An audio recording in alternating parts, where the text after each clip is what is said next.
Shalom. This morning we are reading in YashaYahu, or Isaiah, chapter 16. Send a lamb to the ruler of the land, from Seled to the wilderness, to the mountain of the daughter of Sion. And it shall be like a wandering bird, a nest thrown out. So are the daughters of Moab at the fords of Arnon. Bring counsel, execute judgment. Make your shadow like the night in the middle of the day. Hide the outcast. Do not betray him who escapes. Let my outcast dwell with you, O Moab. Be a shelter to them from the face of the ravager. For the oppressor has met his end. Destruction has ceased. Those trampling down have perished from the land. And in love and commitment the throne shall be established, and one shall sit on it in truth in the tent of God, judging and seeking right ruling, and speeding righteousness. We have heard of the pride of Moab, very proud, of his pride, his arrogance, and his rage. His boastings are not true. So Moab wails for Moab. Everyone wails. For the raisin cakes of Kir Hareseth they moan. They are utterly smitten. For the fields of Heshbon languish, the vine of Sibmah. The masters of the nations have broken down its choice plants, which have reached to Yazar, and wandered through the wilderness. Her branches are stretched out, they are gone over the sea. Therefore I bewail the vine of Sibmah, with the weeping of Yazir. I water you with my tears, O Heshbon and El Eleah. For acclamation has fallen over your summer, fruit in your harvest. Gladness is taken away, and joy from the orchard. In the vineyards there is no singing, nor shouting. No treaders to tread out wine in their presses. I have made their acclamation cease. Therefore my inward parts sound like a lyre for Moab, and my inner being for Kir Heres. And it shall be, when it is seen that Moab has wearied herself on the high place, that she shall come to her set apart place to pray, but not be able. This is the word which Yahu'ah has spoken concerning Moab since that time.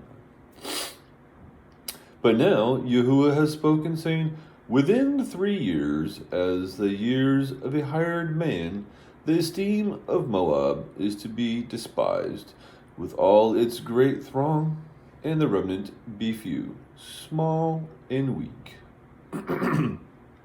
Chapter 17.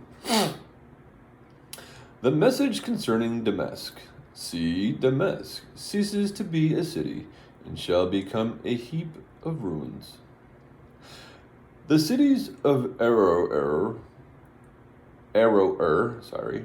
are forsaken. They are for the flocks which shall lie down, with no one to frighten. And the stronghold shall cease from Ephraim, and the rain from Damascus, and the remnant of Aram be as the esteem of the sons of Yisrael, declares Yahu'ah of hosts. And in that day shall be that the esteem of Jacob wanes, and the fatness of his flesh grows lean.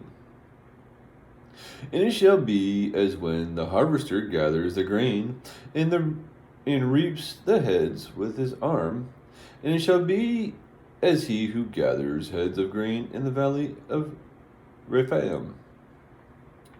And gleaning grapes shall be left in it, like the shaking of an olive tree, 2 or 3 olives at the top of the uppermost branch, 4 or 5 in its most fruit-bearing branches, declares Yahu'ah Eluah of YashaYahu.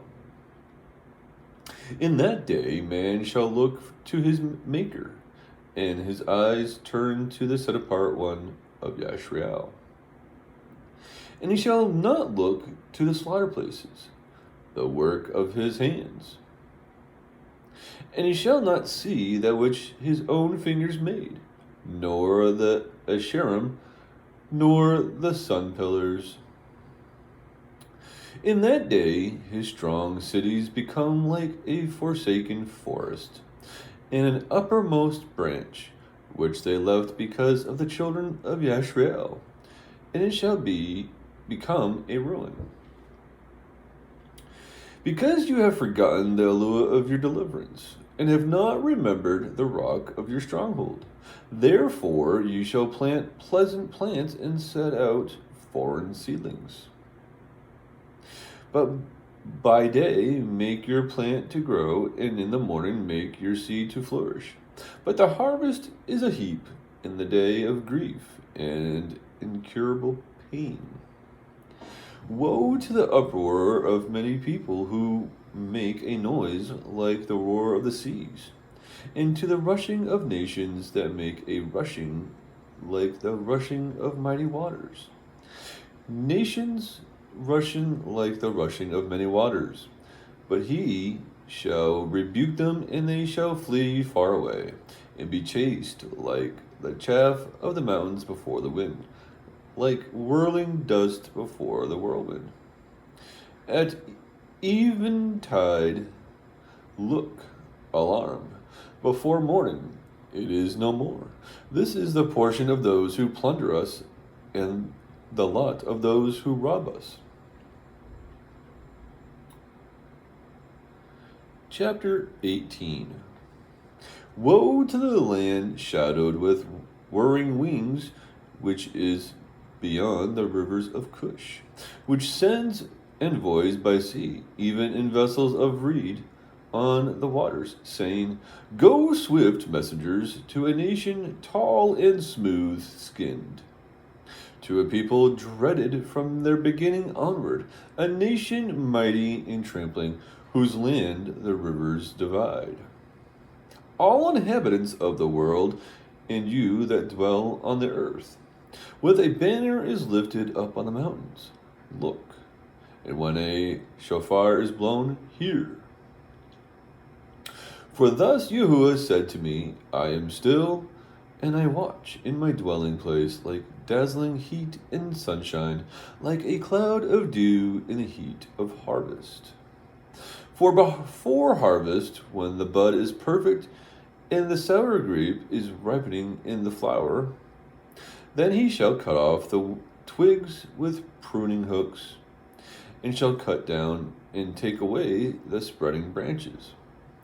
They are left together for the mountain birds of prey, and for the beasts of the earth.